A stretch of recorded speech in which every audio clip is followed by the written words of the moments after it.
जय हिंद बच्चों, कैसे हैं आप सब। तो स्वागत है आप सबका आईएफए डिफेंस एकेडमी का यूट्यूब चैनल पे। पॉलिटी की हमारी इस क्लासेस को कंटिन्यू करते हुए आज हम फंडामेंटल राइट की सेकंड क्लास को करेंगे बच्चों। लास्ट क्लास के अंदर हम लोगों ने आर्टिकल 12 से लेकर आर्टिकल 18 तक कवर कर लिए थे, जिसमें आर्टिकल मेजरली हमने राइट टू इक्वालिटी जो था आर्टिकल 14 से 18 तक उसको पूरा कवर कर लिया है। आज की क्लास फिर से बहुत इंपॉर्टेंट क्लास होने वाली है, बिकॉज दो सबसे इंपॉर्टेंट फंडामेंटल राइट्स जिनको आप जानते ही हैं, आर्टिकल 19 और 21, ये दो ऐसे फंडामेंटल राइट्स हैं जो सबसे ज्यादा शायद कोर्ट के अंदर भी जिनके ऊपर इंटरप्रिटेशन होता है, और आई थिंक सबसे ज्यादा इंपॉर्टेंट अगर सिटीजन के लिए बात करें तो यही दो फंडामेंटल राइट्स हैं बच्चों। तो इनको हम आज की क्लास में कवर करेंगे, डिटेल्स इनके दोनों आर्टिकल्स की समझेंगे, जिनके अंदर आपको कौन कौन से राइट्स मिलते हैं वो सब हम आज समझेंगे। तो बने रहिएगा पूरी क्लास में मेरे साथ, समझते चलिएगा। एक्सेप्शंस को हर आर्टिकल की ध्यान से देखना है, बिकॉज एग्जाम का पैटर्न जिस तरीके से चेंज हो रहा है तो एक्सेप्शन से भी क्वेश्चंस आते हैं बच्चों। ठीक है जी, चलिए स्टार्ट करते हैं। तो आज हम लोग पढ़ेंगे फंडामेंटल राइट्स दो तरह के, आर्टिकल 19 से लेकर 22 बेसिकली। ठीक है जी, जो बात करेंगे फ्रीडम की, और फिर 23 और 24 जो बात करेंगे एक्सप्लॉयटेशन की। ठीक है जी, तो इनको स्टार्ट करते हैं without wasting your crucial time. Time नहीं है आप लोगों के पास, टाइम बर्बाद मत कीजिए। समय की कीमत को समय रहते समझ लीजिए, तो समय आपकी कदर करेगा, वरना समय किसी की कदर नहीं करता बच्चों। एक बार निकल गया तो निकल गया, फिर अगली अपॉर्चुनिटी का वेट करते रहिएगा। वो कब आए, तब तक आपके सर्कमस्टांसिस कैसे होंगे कैसे नहीं होंगे कोई नहीं जानता। तो आज अगर सारे सर्कमस्टांसिस आपके फेवर में हैं, आप अच्छे माहौल में रहकर तैयारी करने की हालत में हैं, तो इसका फायदा उठाइए और कदर कीजिए समय की। आज का जो दिन है इसको बेस्ट डे बनाइए अपना, कल के दिन को बेस्ट डे बनाइए, परसों को बेस्ट डे बनाइए, तो एक हफ्ता बेस्ट हो जाएगा, फिर एक महीना बेस्ट हो जाएगा, 6 महीने बेस्ट हो जाएंगे, और पूरी लाइफ बेस्ट हो जाएगी आपकी। इसी के साथ आज की क्लास को स्टार्ट करते हैं, बने रहिएगा। देखिए जी, सबसे पहले हम बात करेंगे राइट टू फ्रीडम की, जो आपको मिलता है आर्टिकल 19 से लेकर 22 के बीच में। Without wasting time article 19 close 1 पे डायरेक्टली आते हैं। सो देखिए, आर्टिकल 19 जो है वो आपको 6 तरह के राइट देता है बच्चों, 6 टाइप्स के राइट मिलते हैं आर्टिकल 19 क्लोज 1 के अंदर आपको। यहाँ पे एक इंपॉर्टेंट बात यह है कि पहले आर्टिकल 19 क्लोज 1 के अंदर 7 फंडामेंटल राइट हुआ करते थे, जिसमें एक हुआ करता था राइट टू प्रॉपर्टी वाला, जो आर्टिकल 31 के साथ जुड़ा हुआ था। बट 44th कॉन्स्टिट्यूशन अमेंडमेंट में हमने यहां से भी एक क्लोज को डिलीट किया था, आर्टिकल 19 में से भी बेसिकली। तो अब आर्टिकल 19 में आपको टोटल 6 टाइप के राइट्स मिलते हैं बच्चों। ठीक है, ये देखिए ये सब लिखा हुआ है। पहले 7 फंडामेंटल राइट्स थे, अब यहाँ पर 44th में डिलीट कर दिया गया था। तो अब यहाँ पर कितने हैं, ओनली 6 फंडामेंटल राइट्स हैं जो आपको मिलते हैं किसमें, आर्टिकल 19 में।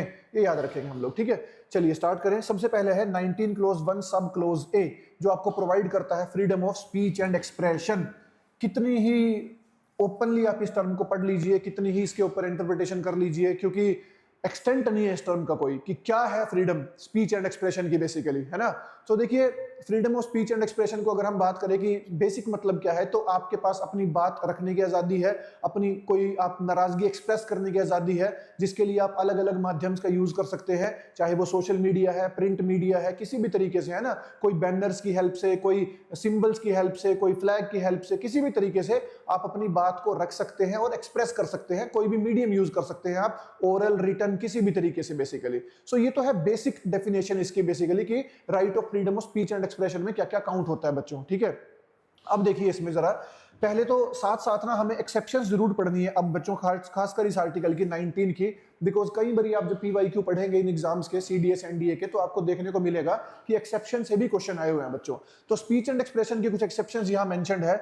जैसे सबसे पहले देखिए, ऑन द फॉलोइंग ग्राउंड, सबसे पहले है friendly relations with foreign states. ये एक्सेप्शन ऐड की गई है बाद में फर्स्ट कॉन्स्टिट्यूशन अमेंडमेंट एक्ट 1951 में, कि आपको कुछ भी ऐसा नहीं बोलना है जिससे हमारे फ्रेंडली स्टेट्स के साथ रिलेशंस खराब हो जाए बेसिकली। ठीक है, सेकंड है इंसाइटमेंट टू एन ऑफेंस, इसको भी बाद में ऐड किया गया फर्स्ट अमेंडमेंट से, कि ऐसी कोई प्रोवोकिंग बातें जिससे कोई घटना हो जाए, कोई ऑफेंस हो जाए, ऐसा भी कुछ नहीं बोलना है आपने बेसिकली। ठीक है, नेक्स्ट है पब्लिक ऑर्डर ना खराब हो जाए आपकी। मान लीजिए कहीं पर कोई पीसफुल प्रोटेस्ट चल रहा है और आप वहां जाते हो, कोई ऐसी भाषा का प्रयोग करते हो, कुछ ऐसा करते हो कि वो पब्लिक प्रोटेस्ट वायलेंट हो जाता है, तो फिर वो भी स्पीच एंड एक्सप्रेशन का एक्सेप्शन होगा बच्चों। ऐसी बातें नहीं बोल सकते जिससे पब्लिक ऑर्डर खराब हो जाए। नेक्स्ट है sovereignty and integrity of India. ये 16th अमेंडमेंट में ऐड हुआ था 1963 में। भाई याद रखेंगे अमेंडमेंट्स का नंबर जरूर, कि सोवरेनिटी, कुछ आप ऐसा एक्सप्रेस या स्पीच नहीं बोलेंगे, कुछ ऐसा नहीं बोलेंगे जिससे भारत की सोवरेनिटी या अखंडता पर खतरा आ जाए। भारत में आप धर्म को लेकर कुछ ऐसा विवादित बयान देते हैं, जाति को लेकर कोई ऐसा विवादित बयान देते हैं जिससे कल को चल के कोई दंगा होता है, कुछ भी होता है, तो वो बोलना अलाउड नहीं होगा। ठीक है जी। सो उसके बाद देखिए नेक्स्ट डिफेमेशन, आप किसी को बेवजह बिना किसी सबूत के किसी के बारे में कुछ गलत नहीं बोल सकते हैं, किसी को इमेज नहीं खराब कर सकते। कंटेम्प्ट ऑफ कोर्ट, कोर्ट्स के खिलाफ आप, कोर्ट्स की जजमेंट के खिलाफ आप कुछ नहीं बोल सकते हैं। नेक्स्ट है सिक्योरिटी ऑफ द स्टेट, कुछ ऐसी इंफॉर्मेशन नहीं शेयर कर सकते आप जिससे भारत की सिक्योरिटी पर खतरा आ जाए। और नेक्स्ट है डिसेंसी और मोरालिटी, किसी को भी किसी तरीके से कोई मॉरली आप वो नुकसान नहीं पहुंचा सकते बेसिकली, ठीक है जी। सो देखिए राइट से ज्यादा एक्सेप्शंस है। क्यों एक्सेप्शंस है? क्योंकि लोग भी जब बोलते हैं तो फिर नहीं देखते कि कब क्या बोलना है, कहां बोलना है बेसिकली, है ना। और वो जो एक जनरल सी कहावत नहीं चलती है कि बोलना तो एक इंसान ना 2 से 3 साल का सीख जाता है, एक बच्चा बेसिकली, कि क्या बोलना होता है, कब बोलना होता है। लेकिन बच्चों किसको बोलना है, कितना बोलना है, कहां बोलना है, कैसे बोलना है, ये सीखने में पूरी जिंदगी बीत जाती है। तो यही इस आर्टिकल का मेन मोटिव है कि हाँ बोलने की आजादी है, पर उसके ऊपर लिमिटेशंस बहुत है। कुछ भी नहीं बोल सकते हो, जो सही है जिससे कुछ किसी का नुकसान ना हो, आपका नुकसान ना हो, वो बोल सकते हो आप। तो बड़ा अच्छा, बड़ा शानदार इसका मतलब है इस आर्टिकल का कि हाँ बोलने की आजादी है, पर कुछ भी बोलने की आजादी नहीं है, ठीक है। सोच समझकर अपनी बात रखिएगा, और वही इंसान समझदार है जो सोच समझ कर बोलता है बच्चों, ठीक है। नेक्स्ट देखिए, फिर इसमें बी क्लोज आता है, that is freedom of assembly, ठीक है। आप इकट्ठे हो सकते हो। 19 क्लोज 1 में ए में क्या था? Freedom of speech and expression. Second में है फ्रीडम ऑफ असेंबली, आप कुछ लोग इकट्ठा हो सकते हो कहीं पर। बेसिकली देखिए क्या है, all citizens have the right to assemble peacefully and without arms, हथियार नहीं होने चाहिए, पीसफुली आप किसी पब्लिक प्लेस पर इकट्ठा हो सकते हो, कोई मीटिंग कर सकते हो, कोई अपनी ग्रुप, मतलब किसी भी मैटर को लेकर आपको डिस्कशंस करनी है तो वो सब कर सकते हो। बट वो सब कहाँ होगा? पब्लिक लैंड पर, पब्लिक प्लेस के, किसी के बेडरूम में जाके नहीं खड़े हो सकते आपकी मेरे को तो यहीं पे मीटिंग करनी है बच्चों, ठीक है जी। ऐसा नहीं है, पब्लिक प्लेस पर अलाउड है ये। तो पब्लिक मीटिंग्स कर सकते हो, डेमोन्स्ट्रेशंस थोड़ी बहुत, आप नारेबाजी, कोई आपको वो निकालना है जुलूस, कोई मार्च निकालना है, वो सब आप कर सकते हो। एंड टेक आउट प्रोसेशंस, ठीक है। विदाउट आर्म्स आप इकट्ठे हो सकते हो। अब इसकी रिस्ट्रिक्शंस भी देखेंगे भाई। 19 क्लोज 3 में इसकी एक्सेप्शन है जो कहता है कि 2 ग्राउंड्स दिए गए हैं इसकी रिस्ट्रिक्शन के। पहला तो ये कि आप मिलकर इकट्ठे होकर कोई ऐसा काम नहीं करेंगे, कोई ऐसी नारेबाजी, कोई ऐसा कुछ नहीं करेंगे जिससे भारत की सोवरेनिटी और इंटीग्रिटी पे खतरा आ जाए बेसिकली, वो ऐसा इकट्ठा नहीं होना है। सेकंड है पब्लिक ऑर्डर, कुछ ऐसा कांड नहीं कर देना इकट्ठे होकर कि पब्लिक ऑर्डर कोई खराब कर दिया, शांति भंग कर दिया आपने basically. Traffic, including the maintenance of traffic in the concerned area, आप इकट्ठा होकर, मान लीजिए किसी सड़क पर आप इकट्ठा हो रहे हैं, कोई रोड पर आपने कुछ ट्रैफिक जाम किया है, कुछ भी किया, तो वहां से पूरा ट्रैफिक बाधित हो गया है। अब देखिए उसमें कोई एम्बुलेंस भी हो सकती है, कोई प्रेगनेंसी का केस, वुमेन भी हो सकती है, आर यू गेटिंग पॉइंट। तो अब आप तो अपना प्रदर्शन कर रहे हैं, बट आम जनता जो है उससे ज्यादा परेशान हो रही है, तो ये एक्सेप्शंस हैं, उस केस में आपके ऊपर कार्रवाई हो सकती है बच्चों। Is it clear? तो मैं बार बार बोल रहा हूं, आर्टिकल 19 में जितने राइट्स मिलेंगे उससे ज्यादा आपको एक्सेप्शन का ध्यान रखना है। इस आर्टिकल की एक्सेप्शंस बहुत हैं। तो ये मैंने आपको बता दिया कि पीसफुली असेंबल हो सकते हो, ठीक है, और पब्लिक प्लेस पर हो सकते हो इकट्ठे होके, कोई धरना प्रदर्शन, कोई नारेबाजी छोटी मोटी, कुछ भी ऐसा, कोई कैंडल मार्च वगैरह, ये सब आप कर सकते हो। बट ट्रैफिक इंपैक्ट बहुत ज्यादा ना हो और कहीं ना कहीं पुलिस की सपोर्ट में वो काम हो रहा हो, परमिशन से हो रहा हो, तो ज्यादा अच्छा होता है बच्चों, ठीक है। नेक्स्ट देखिए, नेक्स्ट है फ्रीडम ऑफ एसोसिएशन, है ना। अब आप इकट्ठे होकर अपनी कोई एसोसिएशन बना सकते हो जिसमें all citizens have the right to form associations और यूनियंस और कोऑपरेटिव सोसाइटीज, ठीक है जी। इनको लेकर अलग से हम बात करेंगे, इसमें अमेंडमेंट भी हुई थी अभी रिसेंटली के। तो अभी के लिए क्या है कि आपके पास ये आजादी है आर्टिकल 19 के अंदर कि आप किसी भी तरीके की कोई एसोसिएशन, यूनियन, ये सब बना सकते हो अपनी बात को और प्रबल तरीके से ऊपर रखने के लिए। जिसमें क्या क्या अलाउड है? पॉलिटिकल पार्टीज बनाना, कंपनीज बनाना, पार्टनरशिप फर्म्स बनाना, सोसाइटीज बनाना, क्लब्स बनाना, ऑर्गेनाइजेशंस, ट्रेड यूनियंस और any body of persons. Is it clear? तो ये सब बनाना आपका अधिकार है बेसिकली, है जी। अब देखिए जैसे एसोसिएशंस होती हैं, यूनियंस होती हैं, तो कई तरह की एसोसिएशन या यूनियन आप पाएंगे जो गवर्नमेंट से रजिस्टर्ड होती है बेसिकली। सोसाइटीज भी गवर्नमेंट से रजिस्टर्ड होती है। देखिए एसोसिएशन, यूनियन, सोसाइटी बनाना आपका अधिकार है, पर हर एसोसिएशन, यूनियन या सोसाइटी को गवर्नमेंट का रजिस्ट्रेशन मिलना ये जरूरी नहीं है। ये कोई अधिकार नहीं है आपका, वो गवर्नमेंट डिसाइड करेगी इस सोसाइटी का रजिस्ट्रेशन करना है सरकारी रिकॉर्ड में या नहीं करना है बेसिकली। Is it clear? तो रजिस्ट्रेशन आपका अधिकार नहीं होता है, बनाना आपका अधिकार होता है। Include negative right of not to form और ज्वाइन एन एसोसिएशन और यूनियन। अब आपके ऊपर कोई दबाव नहीं बनाया जा सकता कि इस यूनियन को ज्वाइन करना ही पड़ेगा, इस एसोसिएशन को ज्वाइन करना पड़ेगा। साथ में ये भी अधिकार है आपका कि मुझे नहीं करना है ज्वाइन, दैट्स इट, खत्म बात, तो आप नहीं करेंगे ज्वाइन। Is it clear? तो ये भी अधिकार है इसके अंदर आपका। इसकी रिस्ट्रिक्शंस देख लेते हैं बच्चों। वही sovereignty of India, integrity of India plus public order plus morality. भाई आपने कोई एसोसिएशन या यूनियन बना के कोई ऐसा काम नहीं करना है जिससे देश पे ही खतरा आ ले बेसिकली। Is it clear? तभी आप देखते हैं ना इस आर्टिकल की एक एक्सेप्शन बच्चों आर्टिकल 33 में भी मेंशन्ड है। आर्टिकल 33 के अंदर क्या है भाई? आर्टिकल 33 में बताइए, शाबाश। देखिए आर्टिकल 33 के अंदर बच्चों हमारी जो पार्लियामेंट है उसको पावर दी गई है कि वो अगर चाहें तो आर्म्ड फोर्सेस के फंडामेंटल राइट्स के ऊपर रिस्ट्रिक्शंस लगा सकती है, जिसके तहत पार्लियामेंट ने army act, navy act, air force act etcetera ये सब पास किया है, जिसके अंदर वो लोग किसी भी तरीके की एसोसिएशन या यूनियन नहीं बना सकते हैं। Is it clear? तो इसकी एक एक्सेप्शन आर्टिकल 33 में भी है बच्चों, जिसमें आर्म्ड फोर्सेस को या जो ऐसी फोर्सेस जो देश को सेफगार्ड करने काम आती है उनके फंडामेंटल राइट को रिस्ट्रिक्ट करने की पावर पार्लियामेंट को दी गई है, जिसके बेस पर उनको किसी भी तरीके की एसोसिएशन या यूनियन बनाना अलाउड नहीं होता है बच्चों। क्लियर होगी बात? नेक्स्ट चलिए, नेक्स्ट है फ्रीडम ऑफ मूवमेंट, देश में कहीं भी आने जाने की आजादी। देखिए ये भी लिमिटेड है, कोई भी इसमें से ऐसा नहीं है जो बिल्कुल खुल के है कि उसके ऊपर कोई लिमिटेशन है ही नहीं है, जो क्वालिफाइड हो। नहीं, ये सब बेसिक, ये सब क्वालिफाइड है, एब्सोल्यूट नहीं है ये सब, इनके ऊपर लिमिटेशंस है। आप देश में हाँ आजादी है, कहीं भी आ जा सकते हो, बट जैसे ट्राइबल एरियाज हो गए, आर्मी कंटोनमेंट्स हो गए, बहुत सारे ऐसे एरियाज होते हैं जहां पर आपको एंट्री नहीं मिलती है या स्पेशल परमिशन से ही एंट्री मिलती है। इवन नॉर्थ ईस्ट की आपने 4 स्टेट्स जिनमें इनर लाइन परमिट लागू है, वहां पर तो आपको एंट्री करने के लिए परमिशन लेनी होती है बच्चों, ठीक है। सो ये सब एक्सेप्शंस हैं, इन सब ध्यान में रखना इनको। तो देखिए एक्सेप्शंस देखिए आप 19 क्लॉज 5 में दी गई है, reasonable restrictions, interest of general public, कहीं पर ऐसा पब्लिक जनरल इंटरेस्ट का काम है, वही मैंने बताया आर्मी कंटोनमेंट है, कोई ऐसा एरिया है। Protection of interest of any STs, tribal areas को कहीं पर प्रोटेक्शन में रखा गया है तो वहां पर एंट्री अलाउड नहीं होती है। सुप्रीम कोर्ट ने प्रोस्टिट्यूट्स को लेकर भी एक स्टेटमेंट दिया बच्चों कि प्रोस्टिट्यूट्स की मूवमेंट को भी ऐसे नहीं है कि वो कहीं पर भी मूवमेंट करे, स्पेसिफाइड एरियाज होंगे, क्योंकि वही पब्लिक हेल्थ और मॉरल्स के ऊपर फर्क पड़ता है बेसिकली। तो प्रोस्टिट्यूशन ऐसे खुलकर अलाउड नहीं है कि पब्लिकली आप कहीं भी प्रोस्टिट्यूट्स को ऐसे घूमता पाएंगे, ठीक है। प्रॉपर सर्टिफाइड सेंटर्स होंगे जहां आपको प्रोस्टिट्यूशन का वो जो भी है बेसिकली आपको देखने को मिलेगा। हाँ, एक बात याद रखेंगे, आर्टिकल 19 जो है वो आपको देश में कहीं पर भी आने जाने की आजादी देता है, हमारी टेरिटरी के अंदर जहां पे अलाउड होगा। Are you getting point? जहां पे अलाउड है, परमिशन से अलाउड है या कैसे भी बिना परमिशन के अलाउड है, वहां आप हमारे देश के अंदर आ जा सकते हो कहीं पर भी आर्टिकल 19 को यूज करके। Are you getting point? But अगर आपको देश से बाहर जाना है ना, एक्सटर्नल फ्रीडम ऑफ मूवमेंट, देश से बाहर जाना है, तो वो आपको मिलती है आर्टिकल 21 के अंदर। ये थोड़ा पॉइंट याद रखेंगे, देश के अंदर कहीं भी आने जाने की आजादी आपको मिलती है आर्टिकल 19 में, देश से बाहर जाने की जो आजादी है आपको बेसिकली वो मिलती है आर्टिकल 21 में। Is it clear? जो डिग्निफाइड लाइफ की बात करता है बेसिकली, ठीक है जी, तो वो आपको मिलती है वहां पर। अब देखिए यहां पर एक वर्ड और यूज, वैसे तो ये भी यूज किया गया फ्रीली, कि फ्रीली देश में कहीं भी आ जा सकते हो आप। अब यहां पर जो फ्रीली शब्द है ये पैसे वाला फ्रीली नहीं है कि आपसे पैसे नहीं लिया जाएगा, कहीं भी आ जाएंगे आप। आपको पता ही है टोल टैक्स भी लिए जाते हैं, ट्रेन में जाएंगे तो टिकट होगी, प्लेन में जाएंगे तो भी टिकट होती है। ये फ्रीली का मतलब है कि आपको रोका टोका नहीं जाएगा। अगर आप चंडीगढ़ से कहीं भी जा रहे हैं, देहरादून जा रहे हो, कहीं भी जा रहे हो, तो उसमें कोई दिक्कत की बात नहीं है। अगर अलाउड है पब्लिक का आना जाना तो आप जा सकते हो उसमें, ये वो वाला फ्रीली बात होती है बच्चों, ठीक है। कई बार बच्चे गलत सोच लेते हैं कि यहाँ पैसे नहीं मांगे जाएंगे हमारे से, तो ऐसा नहीं है।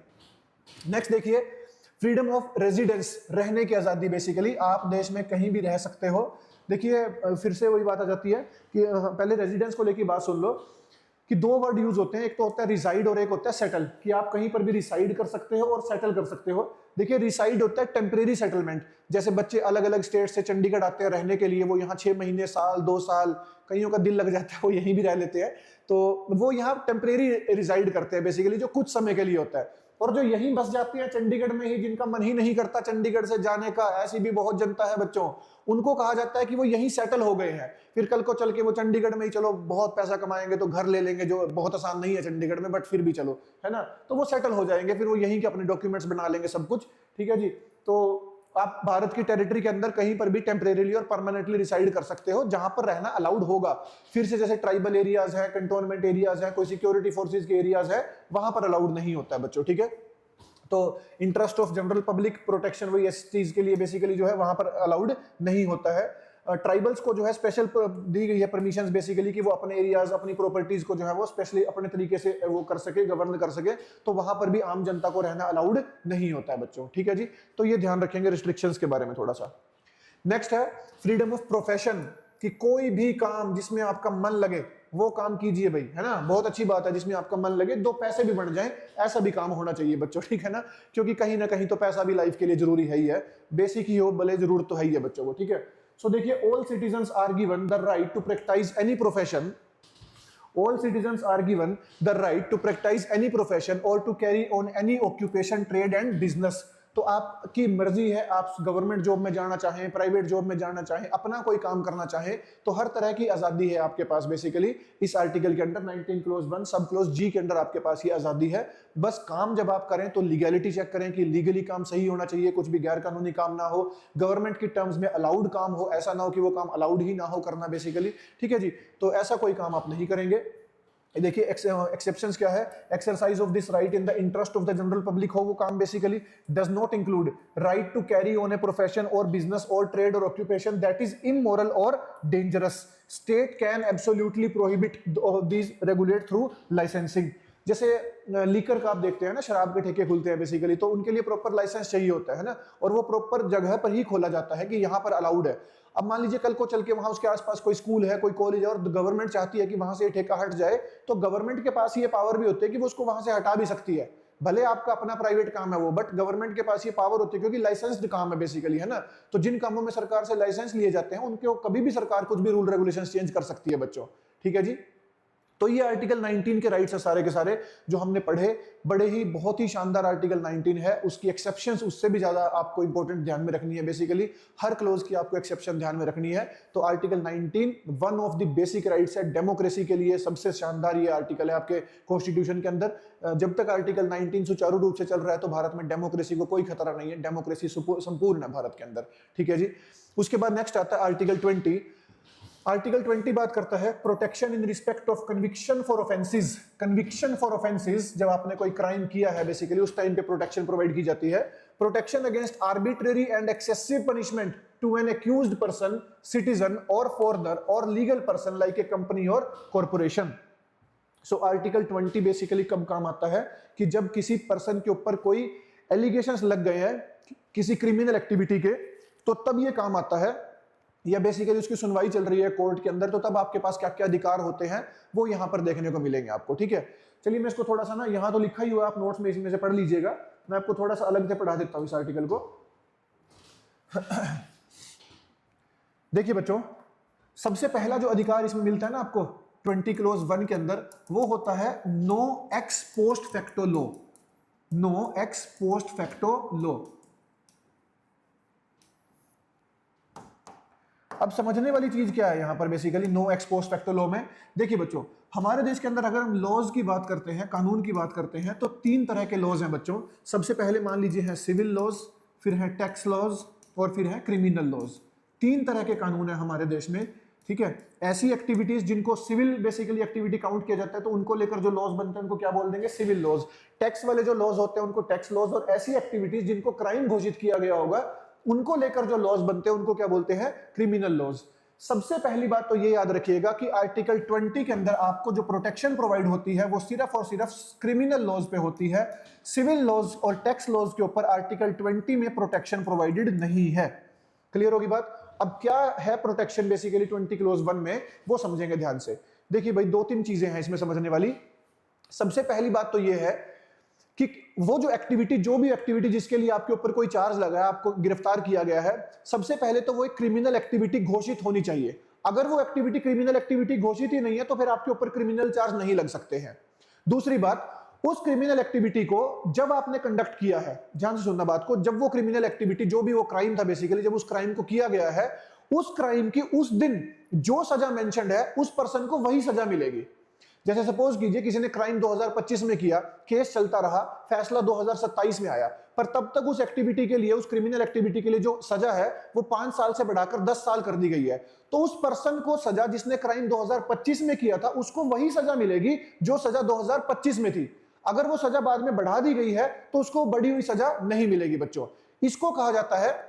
तो पहली बात तो ये समझ गए आप यहां तक। अब सुनिए बात, सरकार एक और चीज, सरकार के ऊपर एक और लिमिटेशन है किस चीज की, कि सरकार किसी क्रिमिनल लॉ को पास करके उसको पीछे से लागू नहीं कर सकती है कि पिछले कुछ समय से लागू कर दिया।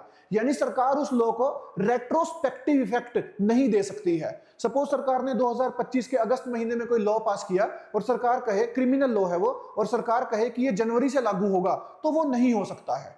Are you getting point? यानी रेट्रोस्पेक्टिव इफेक्ट को पिछले समय से या क्रिमिनल लॉज को पिछले समय से लागू नहीं किया जा सकता है। तो मतलब क्रिमिनल लॉज को हमारे देश में रेट्रोस्पेक्टिव इफेक्ट नहीं दिया जा सकता है। क्रिमिनल लॉज को हमारे देश में रेट्रोस्पेक्टिव इफेक्ट नहीं दिया जा सकता है। इनको दिया जा सकता है रेट्रोस्पेक्टिव इफेक्ट, इनको पीछे से लागू किया जा सकता है भाई, सिविल लॉज को भी और टैक्स लॉज को भी। क्रिमिनल लॉज को रेट्रोस्पेक्टिव इफेक्ट नहीं दिया जा सकता बच्चों, इनको सिर्फ एक ही इफेक्ट दिया जा सकता है, वो होता है प्रोस्पेक्टिव इफेक्ट, कि ये उस दिन से ही लागू होंगे जिस दिन से वो कानून बना है। क्लियर होगी बात? पिछले समय से लागू नहीं हो सकते हैं क्रिमिनल लॉज। तो तीन चीजें मैंने आपको बता दी। अगर आपके ऊपर क्रिमिनल चार्ज तभी लगेगा अगर वो एक्टिविटी क्राइम घोषित है तो। दूसरी बात, जिसकी सजा, जिस एक्टिविटी की सजा उस दिन जितनी मेंशन्ड है आपको उतनी ही सजा मिलेगी, बढ़ी हुई सजा बाद में अगर बढ़ा दी गई है वो आपको नहीं मिलेगी। तीसरी बात, सरकार जो है वो किसी भी क्रिमिनल लॉ को पास करके उसको पिछले समय से लागू नहीं कर सकती है, उसको रेट्रोस्पेक्टिव इफेक्ट नहीं दे सकती है। I hope so this is clear कि आर्टिकल 20 क्लॉज 1 में no ex post facto law का मतलब क्या है बच्चों। क्लियर होगी बात? चलिए जी वापिस आते हैं। देखिए यहां पे, अब यहां देखेंगे जरा, तो no ex post facto law हमने कर लिया। इसमें हमने देख लिया कि क्या क्या होता है बच्चों। ये पेनल्टीज रेट्रोस्पेक्टिव नहीं हो सकती है। No person shall be convicted of any offence except for violation of a law in force at the time of the commission of the act nor subjected to a penalty. ये सब जो मैंने आपको बताया वही है, बस ये क्रिमिनल लॉज के लिए है, with respect to criminal laws, not civil laws और टैक्स लॉज, इनको लेकर ये नहीं है। हाँ, प्रिवेंटिव डिटेंशन के केस में भी इसको लागू नहीं किया जा सकता बेसिकली। अगर किसी को अभी क्राइम होने से पहले ही गिरफ्तार कर लिया गया है बेसिकली, ठीक है, तो तब भी उनको उसके ऊपर फिर ये no ex post facto law लागू नहीं होता बच्चों। ठीक है, चलिए जी नेक्स्ट देखते हैं, नो डबल जियोपार्डी। 20 क्लॉज 2 में आपको क्या मिलती है? No double jeopardy.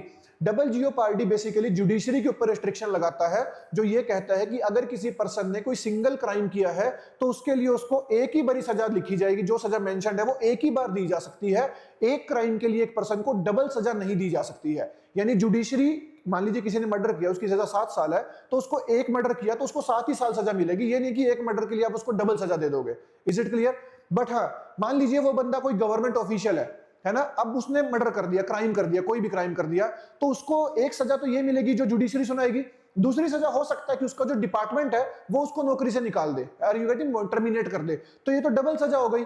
पर यहां पे आपको ध्यान ये रखना है कि ये रिस्ट्रिक्शन जुडिशरी के लिए है। जुडिशरी डबल सजा नहीं देगी। जो उसके डिपार्टमेंट ने उसको निकाला है वहां से, तो वो डिपार्टमेंटल वो है बेसिकली, एग्जीक्यूटिव एक तरीके से डिपार्टमेंट हो गया, वो एग्जीक्यूटिव ने वो अपना एक्शन लिया है, वो जुडिशरी ने एक्शन नहीं लिया वहां पर, तो ये डबल सजा काउंट नहीं होगी बच्चों। Is it clear? तो ये जुडिशरी के लिए है, डबल सजा आपको एक क्राइम के लिए नहीं दे सकती जुडिशरी। क्लियर है? नेक्स्ट देखो, no self incrimination. No self incrimination में क्या होता है बच्चों कि भाई अगर कोई क्राइम है, उसका आपके ऊपर केस चल रहा है, तो आपको खुद अपने खिलाफ सबूत लाने के लिए मजबूर नहीं किया जा सकता है कि जाओ भाई वो चाकू लेकर आओ जिससे ये कांड किया था, वो बंदूक लेकर आओ जिससे मर्डर किया था। वो काम पुलिस का है सारा, पुलिस ढूंढे जो भी बेसिकली उनको चीजें ढूंढनी है, जितने भी वो ढूंढने हैं, सबूत ढूंढने हैं। आपको खुद के खिलाफ सबूत लाने के लिए मजबूर नहीं किया जा सकता है। Is it clear? हाँ, यहां पर एक्सेप्शंस भी है। एक्सेप्शंस कौन कौन सी है बच्चों? जैसे देखो, ओरल डॉक्यूमेंट्री नहीं कर सकते हैं, it doesn't extend to compulsory production of material objects, ठीक है, ये नहीं लाना है आपने। Compulsion to give thumb impressions, blood, ये सब देना थोड़ा वो होता है बेसिकली, कि जैसे आपके ब्लड का सैंपल मांग लिया जाए, हेयर सैंपल, राइटिंग में आपसे कुछ मांग रहे हैं, सिग्नेचर मांग रहे हैं आपसे, तो ये सब देने होते हैं केस को सोल्व करने के लिए। सबूत ढूंढने के लिए आपको या सबूत लाने के लिए मजबूर नहीं किया जा सकता कि लेकर आओ भाई जिससे आपने कोई चीज किया था, जो भी है, कि वो खुद के खिलाफ सबूत लाने के लिए, तो आपको कंपेल नहीं किया जा सकता है। Is it clear? तो ये 3 लॉज है आर्टिकल 20 के अंदर, 3 चीजें हैं, no ex post facto, no double jeopardy और नो सेल्फ इंक्रिमिनेशन। तीनों बहुत इंपॉर्टेंट है, ध्यान रखेंगे। और आर्टिकल 20 वो एक राइट है आर्टिकल 21 के साथ, जो नेशनल इमरजेंसी में भी सस्पेंड नहीं होता है। Is it clear? तो इसको भी इस पॉइंट से भी याद रखेंगे बच्चों। नेक्स्ट देखिए भाई, आर्टिकल 21। सबसे ज्यादा बार अगर कोई आर्टिकल हमारे सुप्रीम कोर्ट में आज तक पहुंचा होगा ना, जिसके ऊपर सबसे ज्यादा मत्थापच्ची हुई होगी आज तक, वो आर्टिकल 21 ही है बच्चों। बड़े ऐतिहासिक केस भी आर्टिकल 21 से जुड़े हुए, ठीक है जी। सो देखिए क्या कहता है ये, protection of life and personal liberty. 2 चीजों के आजादी आपको आर्टिकल 21 में 2 फंडामेंटल राइट मिलते हैं। एक तो लाइफ का, जीने का अधिकार देता है आपको ये, दूसरा अपनी मर्जी से जीने का अधिकार देता है। पर्सनल लिबर्टी का मतलब क्या? मेरी खुद की आजादी।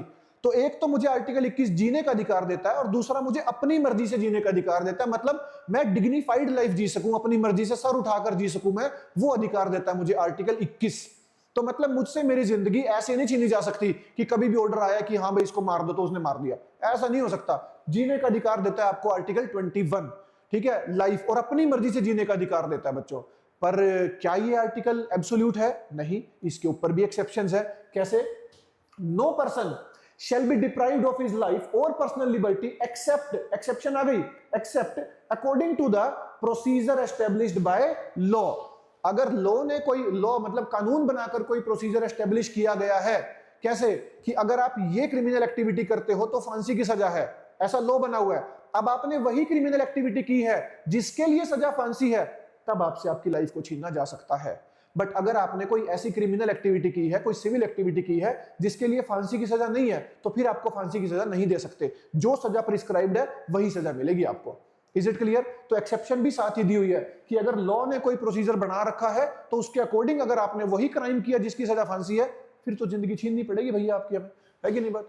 नेक्स्ट देखिए, this right is available to both citizen and non citizen. सबके लिए है, बाहर वालों के लिए भी है कि वो कोई बाहर से आया उसे पेल दिया उठा के, यहाँ मतलब डाल दिया उसे ऊपर। अब देखिए ये दो कंसेप्ट समझेंगे यहां पे। एक तो होता है procedure established by law, PEL, ठीक है, ये हमने जापानीज कॉन्स्टिट्यूशन से लिया है बच्चों, जापानीज कॉन्स्टिट्यूशन से। इसमें क्या होता है? The validity of a law that has prescribed procedure can not be questioned on the ground that the law is unreasonable, unfair और अनजस्ट।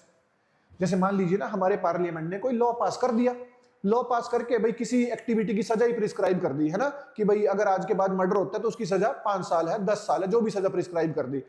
अब ये लॉ बन के कहां पहुंच गया? जुडिशरी के पास, क्योंकि सजा सुनाने का काम किसका है? जुडिशरी का।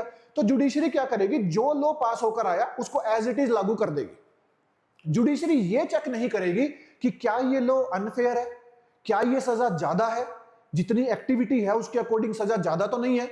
समझ रहे हैं आप बात? ये होता है PEL, procedure established by law. खत्म बात। लॉ ने जो प्रोसीजर बना दिया, जुडिशरी ने उसको सजा सुना दी, खत्म। फिर आया एक कंसेप्ट बच्चों, डीपीएल, जिसको बोलते हैं due process of law. Maneka Gandhi जो केस आया था हमारे इतिहास में, वहां से सुप्रीम कोर्ट ने डीपीएल को लागू करना शुरू किया। इसमें क्या होता है कि लॉ ने तो प्रोसीजर बना दिया, लेकिन उसके बाद में जुडिशरी के पास ये पावर होती है कि वो इस लॉ को रिव्यू कर सकते हैं कि यार ऐसा तो नहीं है कि इस क्राइम की ये सजा ज्यादा है, मतलब कोई बहुत हार्श सजा आपने मेंशन कर दी है बेसिकली, है ना, लॉ ने उसके लिए। तो फिर वहां पर जुडिशरी उस लॉ को भी क्वेश्चन कर सकता है, उस लॉ को चेक कर सकता है कि क्या ये लॉ अनफेयर है, अनजस्ट है बेसिकली, ठीक है। उसको बोलते हैं ड्यू प्रोसेस ऑफ लॉ।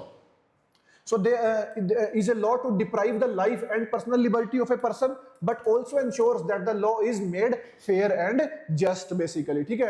ये ध्यान रखिएगा, ये अमेरिकन कंसेप्ट है बच्चों। डीपीएल का कंसेप्ट जो है वो अमेरिकन कंसेप्ट है, जहां पर जुडिशरी लॉ को चेक कर सकती है कि लॉ फेयर है, जस्टिस वाला है या अनजस्ट है बेसिकली।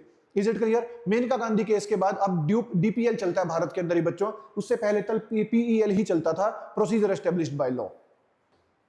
नेक्स्ट देखिए, अब कुछ केसेस देख लेते हैं आर्टिकल 21 से रिलेटेड। 21 का मतलब तो समझ गए ना, जीने का अधिकार और अपनी मर्जी से जीने का अधिकार। कब आपसे जीना आपका छीना जा सकता है? जब आपने कोई ऐसी एक्टिविटी करी जिसको लेकर कोई लॉ बना हुआ था कि फांसी की सजा है। कब आपसे अपनी पर्सनल लिबर्टी छीनी जा सकती है? जब आपने कोई ऐसी एक्टिविटी कर दी जिसको लेकर कोई सर्टिफाइड लॉ था कि हाँ जी अगर ऐसा करता है तो इसकी लिबर्टी छीन लो, इससे इसको जेल में डाल दो फिर बेसिकली। क्लियर होगी बात? तो जेल में डालना मतलब आपकी लिबर्टी आपसे छीन ली गई, अपनी मर्जी से नहीं जी सकते, वहां तो पुलिस के अकॉर्डिंग जियोगे आप। तो आपने कोई ऐसी एक्टिविटी करी होगी जिसके अकॉर्डिंग वो सजा मेंशन्ड है।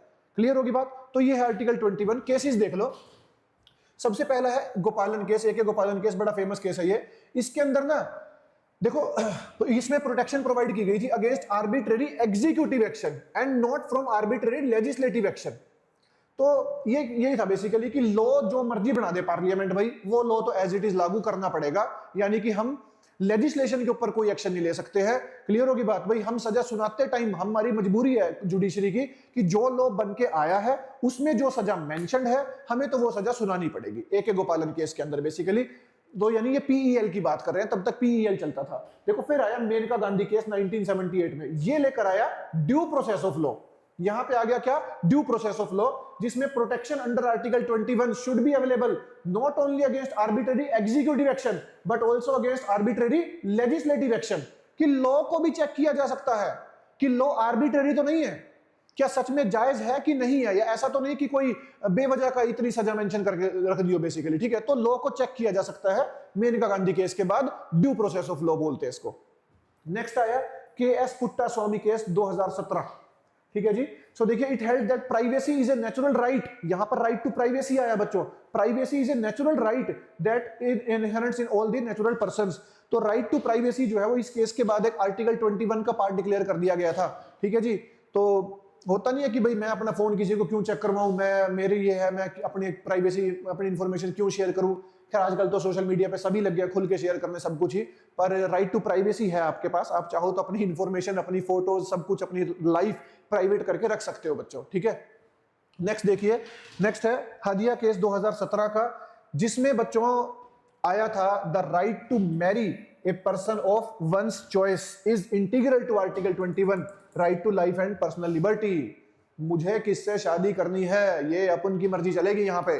तो ये हादिया केस तो खैर आप लोगों के लिए है बेसिकली, है ना, जिसमें यूं कह दिया गया था कि आप अपनी मर्जी के किसी भी इंसान के साथ क्या कर सकते हो, शादी कर सकते हो, और ये आपका फंडामेंटल राइट है अंडर आर्टिकल 21 बेसिकली, ठीक है जी। मैं आपको दिखाता हूँ, एक लिस्ट देखेंगे हम लोग। ये देखिए, ये सारे वो अधिकार हैं, ये सारे वो अधिकार हैं जो आपको आर्टिकल 21 के अंदर मिलते हैं बच्चों। जैसे इसमें आप देखो, right to live with human dignity, right to livelihood, ये रहा right to privacy, right to shelter, health, free education, free legal aid, solitary confinement, speedy trial, ये सब अधिकार आपके पास अवेलेबल है बेसिकली। ये देखो, राइट टू ट्रेवल अब्रोड, बताया था ना मैंने अभी आर्टिकल 19 में कि देश से बाहर जाने का अधिकार 21 में मिलता है, देश के अंदर कहीं भी आने जाने का अधिकार 19 में मिलता है ना। राइट अगेंस्ट बॉन्डेड लेबर, उसके बाद सारे ये है basically driven out of a state, आपको स्टेट से निकाला नहीं जा सकता।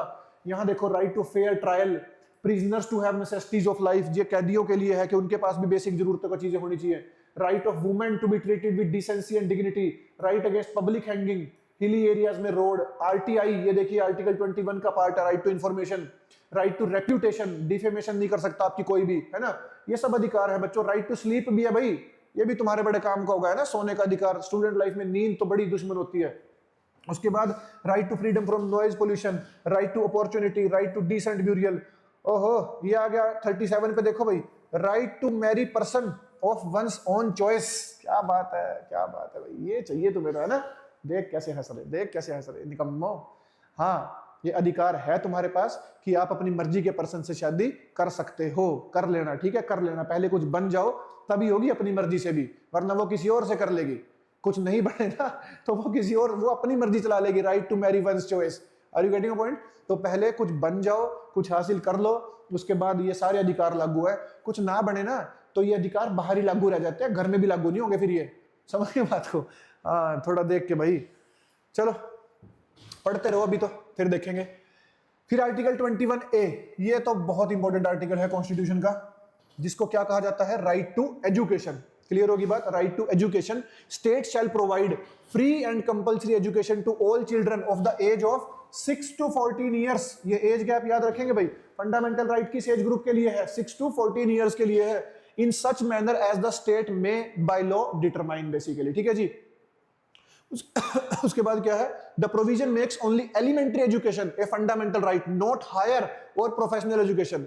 In pursuance of Article 21A, the Parliament enacted the Right of Children to Free and Compulsory Education Act 2009.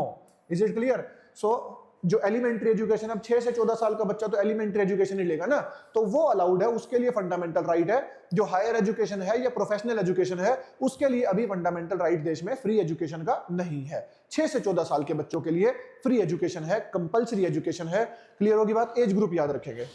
अच्छा, ये केस याद रखेंगे, उन्नी कृष्णन केस 1993 का, जिसमें सुप्रीम कोर्ट ने कह दिया था कि ये फंडामेंटल राइट है प्राइमरी एजुकेशन का अंडर आर्टिकल 21, ठीक है, कि डिग्निफाइड लाइफ जीने के लिए ये तो सबसे इंपॉर्टेंट चीज है बेसिकली, एजुकेशन। तो एजुकेशन हो तो बंदा अपने आगे जाके कामयाब हो, फिर सर उठा के जिए, अपनी मर्जी से जिए, तो ये तो सबसे इंपॉर्टेंट चीज हो गई बेसिकली, ठीक है जी। तो आर्टिकल 21 में इसको डिक्लेयर कर दिया गया था उन्नी कृष्णन केस के अंदर बच्चों। चलो जी, नेक्स्ट देखते हैं बच्चों। नेक्स्ट है article 22, it grants protection to persons who are arrested और डिटेन्ड इन सर्टेन केसेस। आप जिनको पुलिस ने उठा लिया है ना, गिरफ्तार कर लिया है, उनके पास क्या क्या प्रोटेक्शन होती है बेसिकली, तो वो बात होती है आर्टिकल 22 के अंदर।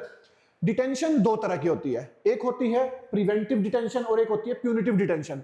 प्रिवेंटिव डिटेंशन है without trial and conviction by court. अभी बंदे ने कुछ करा नहीं है, ना वो कांड हुआ है, पहले ही उठा लिया है प्रिवेंट करने के लिए कि कुछ करने जा रहा है, ये कर देगा वहां। जैसे सपोज कोई बंदा ही है, मान लो कोई शांतिपूर्ण प्रोटेस्ट चल रहा है, अब उसका रिकॉर्ड है कि वो कहीं जाता है तो दंगे करवा देता है, तो वो वहां चल दिया उस प्रोटेस्ट की तरफ, तो पुलिस क्या कर सकती है, उसको रास्ते में डिटेन कर सकती है। इसको प्रिवेंटिव डिटेंशन कहेंगे कि भाई हमें पता है तेरा तू वहां जाके क्लेश करेगा, पब्लिक ऑर्डर को भंग करेगा, तो उसको पहले ही उठा लेंगे बच्चों, ठीक है।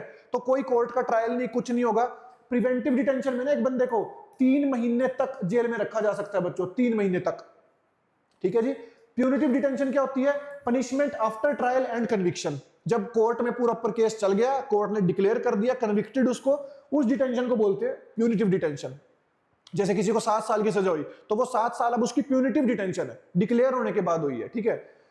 सो देखो आर्टिकल 22 क्लॉज 1 में पर्सन के पास कौन कौन से राइट्स होते हैं बच्चों, तो वो देखेंगे हम लोग 22 में कौन कौन से राइट्स हैं हमारे पास। इसमें सबसे पहले देखिए राइट टू बी इन्फॉर्म्ड और द ग्राउंड ऑफ अरेस्ट, कि जब भी किसी पर्सन को पुलिस गिरफ्तार करेगी, अरेस्ट करेगी, तो उस पर्सन को, उसके किसी रिलेटिव को, फ्रेंड को, फैमिली मेंबर को ग्राउंड ऑफ अरेस्ट बताया जाएगा बेसिकली, कि किस बेस पर, किस ग्राउंड पर इस पर्सन को अरेस्ट किया गया है, ठीक है। सेकंड अधिकार इसके अंदर है right to be consulted and be defended by a legal practitioner. आपको अधिकार है कि आप अपनी मर्जी का कोई भी वकील हायर कर सकते हैं, कोई बाउंडेशन नहीं है कि सरकार का सरकारी वकील ही करना है या यही वकील करना है। आपकी मर्जी, जितना पैसा अफोर्ड कर सके उतना महंगा वकील करके आ जाइए भैया, ठीक है जी, अधिकार है आपका। थर्ड है right to be produced before a magistrate within 24 hours excluding the journey time. अगर किसी पर्सन को गिरफ्तार कर लिया गया है किसी भी केस में, तो 24 घंटे के अंदर अंदर उस पर्सन को कहां, किसके पास सामने लेके जाना पड़ता है, मजिस्ट्रेट के पास, लोकल डिस्ट्रिक्ट कोर्ट के अंदर बेसिकली। अब यहां पे क्या होता है कि मान लीजिए वो केस चंडीगढ़ का है, लेकिन पर्सन को गिरफ्तार किया गया अंडमान निकोबार से या केरला से या कहीं से भी, तो ये जो ट्रेवलिंग टाइम होगा ना बेसिकली, जो चंडीगढ़ तक आने का जो टाइम है गिरफ्तारी के बाद का, वो 24 घंटे में काउंट नहीं होता है। जब उसकी एंट्री पुलिस यहां कर देगी लाके कि हाँ हमने इसको गिरफ्तार कर लिया है पुलिस स्टेशन में जहां पर केस रजिस्टर्ड था, तब उसके 24 घंटे शुरू होते हैं बच्चों, ठीक है जी। तो 24 आवर्स वाला याद रखिएगा थोड़ा सा। उसके बाद है right to be released after 24 hours unless the magistrate authorities further detention. अगर जज ने कह दिया है कि बंदे को रिहा कर दो, तो उसके बाद हद से 24 घंटे तक उसको रखा जा सकता है फॉर्मेलिटीज के लिए जेल में, उसके बाद उसको छोड़ना पड़ेगा। 24 घंटे से अधिक आप कोर्ट के परमिशन के बिना किसी पर्सन को डिटेंशन में नहीं रख सकते हो। Is it clear? तो ये 4 अधिकार है। ग्राउंड ऑफ अरेस्ट बताया जाएगा आपको बेसिकली कि किस ग्राउंड पर अरेस्ट किया गया है, अपनी मर्जी का वकील करने का अधिकार है आपके पास, 24 घंटे के अंदर अंदर कोर्ट में पेश किया जाएगा, और कोर्ट के ऑर्डर के बाद आपको जेल में नहीं रखा जा सकता बेसिकली, ठीक है जी।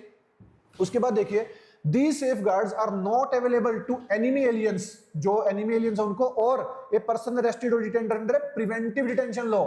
अगर प्रिवेंटिव डिटेंशन में उठाया गया तो तब ये अधिकार नहीं है कि 24 घंटे में कोर्ट में पेश करेंगे, ग्राउंड ऑफ अरेस्ट बताएंगे, फिर ये कुछ भी लागू नहीं होता बच्चों, ठीक है।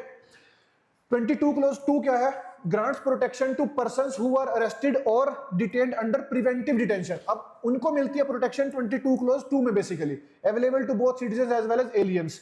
The detention of a person can not exceed 3 months। बताया था ना मैंने आपको कि प्रिवेंटिव डिटेंशन लॉ में एक पर्सन को 3 महीने से ज्यादा जेल में रख सकते हैं unless the advisory board reports sufficient causes for extended detention. अब मान लीजिए उसके ऊपर ना एनएसए लगा दिया पुलिस ने, नेशनल सिक्योरिटीज एक्ट लगा दिया 1980 का, तो फिर उसकी डिटेंशन को 3 महीने से बढ़ाकर 12 महीने तक किया जा सकता है बच्चों। अगर कोई और चार्ज नहीं लगाया गया है तो प्रिवेंटिव डिटेंशन में एक पर्सन को 3 महीने तक ही जेल में रखा जा सकता है। क्लियर होगी बात? चलो जी, अब देखिए आगे नेक्स्ट है राइट अगेंस्ट एक्सप्लॉयटेशन। अब फ्रीडम के खत्म हो गए हमारे, आर्टिकल 19 से 22 तक फ्रीडम की बात होती है, 23 से 24 में एक्सप्लॉयटेशन की बात होती है। तो आर्टिकल 23 देखते हैं सबसे पहले हम लोग। आर्टिकल 23 है prohibition of trafficking in human beings and forced labour. तो इसमें देखिए this right is available to both citizens and non citizens, it is available against both the state and private persons. तो क्या कहता है कि किसी भी पर्सन की ह्यूमन ट्रैफिकिंग का मतलब क्या होता है, खरीद फिरोख्त है ना, किसी मेल फीमेल को बेच देना बेसिकली, ठीक है, जो उसको ह्यूमन ट्रैफिकिंग बोलते हैं। और फोर्स लेबर होता है जबरदस्ती काम करवाना, जैसे बैगिंग हो गया बेसिकली। आपने देखा कितने बड़े बड़े नेटवर्क है भारत में ऐसे जिनमें जबरदस्ती महिलाओं को गोद में बच्चा देके छोटे बच्चों से बैगिंग करवाई जाती है, भीख मंगवाई जाती है बच्चों, ठीक है। तो उसके खिलाफ ये फंडामेंटल राइट है कि जबरदस्ती आपसे कोई भी काम नहीं करवाया जा सकता। ठीक है जी। इसकी एक्सेप्शन क्या है? आर्टिकल 23 ये कहता है कि अगर आपकी स्टेट यानी सरकार वो कंपलसरी सर्विस करती है पब्लिक पर्पस के लिए, जैसे कोई मिलिट्री सर्विस में जरूरत है, सोशल सर्विस में जरूरत है, तो उसके लिए आपको बुलाया जा सकता है। मैं पूरा आर्टिकल रिपीट करता हूं। देखिए आर्टिकल 23 के अंदर आपको प्रोटेक्शन प्रोवाइड होती है ह्यूमन ट्रैफिकिंग और फोर्स लेबर से, बट हमारी ही सरकार अगर चाहे तो हमसे जबरदस्ती कह लो या कंपलसरी सर्विसेज ले सकती है बेसिकली पब्लिक इंटरेस्ट के किसी काम में, जैसे मिलिट्री सर्विस वॉर टाइम पे हो गया, कोरोना के टाइम पे कोई सोशल सर्विस थी बेसिकली, है ना, तब जबरदस्ती नहीं था, वॉलंटरली था, बट जबरदस्ती भी की जा सकती है, कंपलसरी भी किया जा सकता है कि भाई सर्विस देनी पड़ेगी, जैसे युवा लड़कों को कहा जा सकता है, लड़कियों को कहा जा सकता है, इस तरीके से, और उसके लिए कोई पे सैलरी देना भी कोई जरूरी नहीं होता बेसिकली, ठीक है, और उसको फोर्स लेबर काउंट नहीं करते हैं बच्चों, ठीक है। तो एक्सेप्शन याद रखेंगे आर्टिकल 23 की।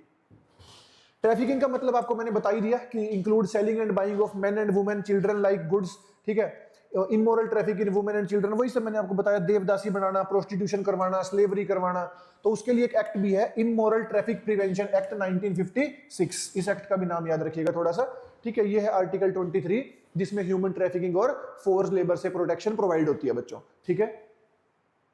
नेक्स्ट है आर्टिकल 24 जिसमें बात किस चीज की होती है भाई? चाइल्ड लेबर की, जो प्रोटेक्शन प्रोवाइड करता है चाइल्ड लेबर को लेके बच्चों।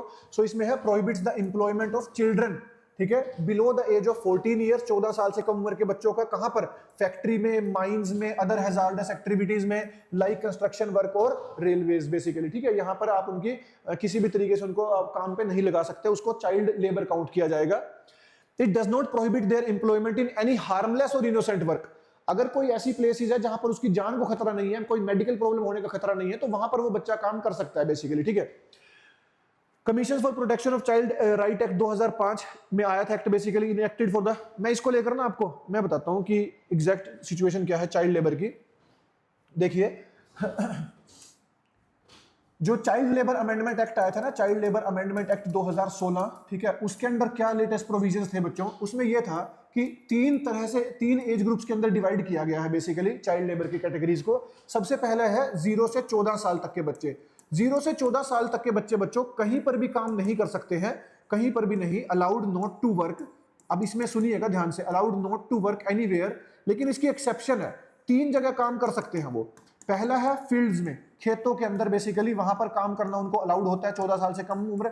दूसरा है खुद का बिजनेस, अगर उनके पापा का कोई चाय की दुकान है, कोई ढाबा है छोटा मोटा, वहां पे काम कर सकते हैं। तीसरा है एंटरटेनमेंट इंडस्ट्री, एंटरटेनमेंट इंडस्ट्री में काम कर, जैसे टीवी, मूवी, वेब सीरीज, ये सब हो गया, इसमें काम कर सकते हैं। एंटरटेनमेंट में भी ध्यान रखिएगा भाई, वो सर्कस में काम नहीं कर सकता, आप बच्चे से सर्कस में काम नहीं करवा सकते, वो चाइल्ड लेबर काउंट होगा। इन तीनों के अंदर भी ना, फील्ड में, ओन बिजनेस में और इसमें एंटरटेनमेंट में आफ्टर स्कूलिंग आवर्स लिखा गया कि उसकी पढ़ाई हैम्पर नहीं होनी चाहिए बेसिकली, ठीक है जी। उसके बाद बच्चों सेकंड कैटेगरी है 14 से 18 साल की। 14 से 18 साल तक के जो बच्चे हैं वो नॉन हैजार्डस इंडस्ट्रीज में काम कर सकते हैं, नॉन हैजार्डस, जहां पर उसकी जान को खतरा नहीं है, जैसे कोई रेस्टोरेंट हो गया, ढाबा हो गया, है ना, कोई भी ऐसी संस्था होगी बेसिकली, हॉस्पिटल हो गया, जहां पे उसकी जान को खतरा नहीं है, वहां काम कर सकता है। और 18 साल से बड़ी उम्र का बच्चा तो भाई हर जगह काम कर सकता है, चाहे वो हैजार्डस है, चाहे वो नॉन हैजार्डस इंडस्ट्रीज हो, हर जगह काम कर सकता है 18 साल से बड़ी उम्र का बच्चा, ठीक है जी। जैसे माइंस हो गया, केमिकल हो गया, इन्फ्लेमेबल इंडस्ट्रीज हो गई, इनको हैजार्डस इंडस्ट्रीज काउंट करते हैं, तो वहां पर काम कर सकते हैं 18 साल से बड़ी उम्र के बच्चे। 14 से 18 नॉन हैजार्डस, 14 से कम कहीं पर काम नहीं करेंगे एक्सेप्ट फील्ड्स में, खुद के बिजनेस में और एंटरटेनमेंट इंडस्ट्री में। एंटरटेनमेंट इंडस्ट्री में सर्कस में काम नहीं करेगा वो। क्लियर होगी बात? तो ये है चाइल्ड लेबर को लेकर लेटेस्ट चीजें जो मैंने आपको बताई है, इस तरीके से इनको याद रखिएगा। हाँ, सुप्रीम कोर्ट ने एक child labour rehabilitation welfare fund भी बना रखा है बेसिकली, ये यहाँ पे आप देखेंगे, ये एक बनाया गया है जिसके अंदर ना, जैसे मान लीजिए कोई परचून की दुकान है, करियाने की दुकान है, वहां पर कोई लड़का बच्चा काम कर रहा है ना, छोटा है, 14 साल से भी कम उम्र का बच्चा है, तो उसको चाइल्ड लेबर काउंट करेंगे बच्चों, तो फिर उसके लिए लगभग 20-25 हज़ार का जुर्माना लगाया जाता है। ये फिक्स नहीं होता, डिपेंड करता है अलग अलग, बट उसको फिर इस चाइल्ड वेलफेयर फंड में डाल दिया जाता है, जिससे गरीब बच्चों की एजुकेशन के ऊपर काम किया जाता है बेसिकली, ठीक है जी। तो ये था चाइल्ड लेबर को लेके फंडामेंटल राइट जो मैंने आपको बताया। तो ये थे आज की हमारी क्लास के फंडामेंटल राइट्स। आई होप सो आपको सब कुछ समझ में आया होगा, पढ़ के अच्छा भी लगा होगा। काफ़ी कोशिश की मैंने चीज़ों को डिटेल में बताने की भी बच्चों, ठीक है। इसके बाद इससे ज़्यादा और डिटेल्स में हम ऑफलाइन क्लासेस में हमारे यहाँ पढ़ते ही हैं बेसिकली, ठीक है जी। तो जिन भी बच्चों को और डिटेल में इन चीज़ों को पढ़ना है और अच्छे बेसिकली क्वेश्चंस के साथ प्रैक्टिस के साथ इनको पढ़ना है, तो वो ऑफलाइन कोर्सेज में एडमिशन ले सकते हैं आईएफए डिफेंस एकेडमी में, जहां पर आपको एनडीए, सीडीएस, एफकेट, सीएपीएफ बेसिकली सभी डिफेंस एग्जाम्स के लिए आपको प्रिपेयर किया जाता है बच्चों। तो बने रहिए इसी के साथ, वीडियोस देखते रहिए, लगातार अपने कंसेप्ट क्लियर करते चलिए और मिलते हैं नेक्स्ट वीडियो के अंदर। तब तक के लिए जय हिंद, जय भारत।